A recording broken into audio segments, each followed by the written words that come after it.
This video is again the continuation of rotation and revolution part 3.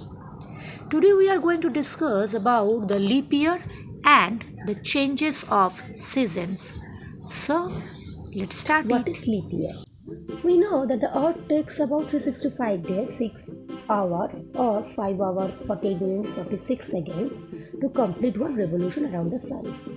Now, for our convenience, we know that the earth revolves around the sun within 365 days. The left 5 hours, 48 minutes, 46 seconds or approx 6 hours are left aside for every 4th year. These 6 years we will multiply the 4, that is of each every 4th year, and it has 24 hours or 1 day.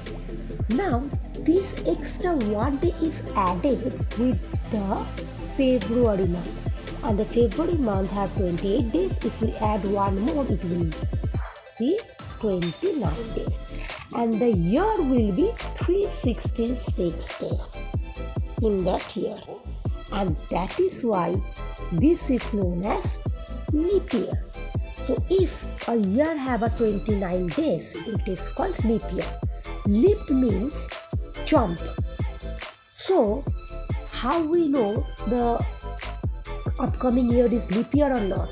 If the year is divisible by 4, then definitely it will be leap year. Suppose if 2016, is it leap year or not?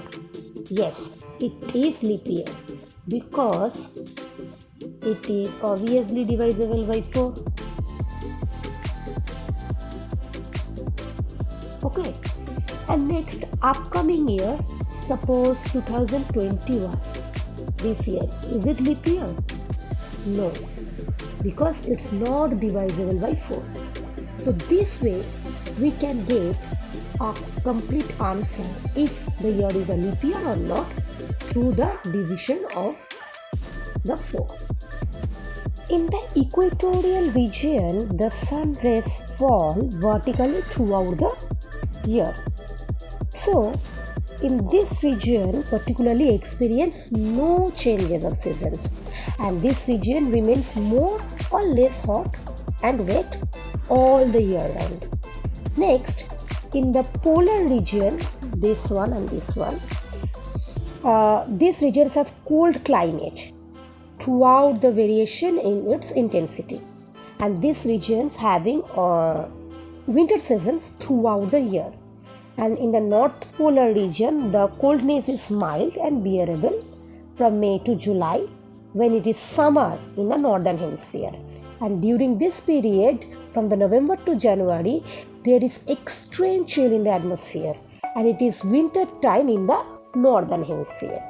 In the south polar region, it's severely cold during May to July, when it is in the winter in southern hemisphere. And during the November, December and January, in the southern hemisphere has the summer, the cold is mild and bearable, and this is the sun rays type. In the equator, that is A position, it vertically falls down above the equator. In the position of B, that means Tropic of Cancer and Tropic of Capricorn, it's quite tilt along the surface. And the last one, to the polar region, that is 90 degree north and 90 degree south, is almost tilt towards the sun. This is the sun's rays position according to the surface. So as the earth moves further, it tends to reach again in the position of 21st June. In this way, the earth continues revolving around the sun and presenting a cycle of seasons. So there are main 4 seasons: summer, winter, autumn and spring. Now you can see on the 21st June, the subpolar point of the Tropic of Cancer is in the northern hemisphere, and it was still to the sun. So in the northern hemisphere having the long days and short nights, while in the southern hemisphere having the short day and long night. So in this case, the northern hemisphere having the summer and the southern hemisphere having that time in winter. As the same on 22nd December, you can see the subpolar point, that is Tropic of Cancer, is still towards the sun.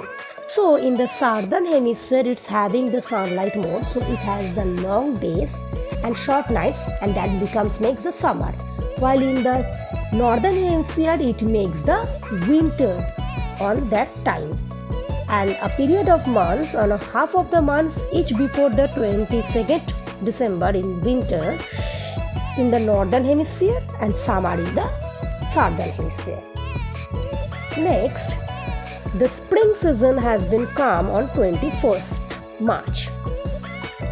In this point, the equal duration of the days and the night on all the places of the earth, because the sunlight drops over the equator. For 3 months on 1.5 months each before the 21st March, there is a spring in northern hemisphere. You can see I have written over there, and the southern hemisphere, it has been the autumn season. Same as on the 23rd September, it is the opposite position of the 21st March. That means the subpolar point lies to the equator, and the sun rays vertically over fall down on the equator. So there is also the equal day and night over here, and 1.5 months each before the 23rd September, there is a autumn in the northern hemisphere, and in the southern hemisphere it has spring. So almost all the places of the earth experience the 4 seasons except the equatorial and the polar regions. And in equatorial regions, this is the equatorial regions where the sun rays fall vertically throughout the year, this portion and this portion, and thus because it's intense insolation, and this region particularly experience no changes of seasons. So these are the whole thing about the rotation and revolution, and how the revolution make changes of seasons. If you like my video, please subscribe my channel, like, share and comment it.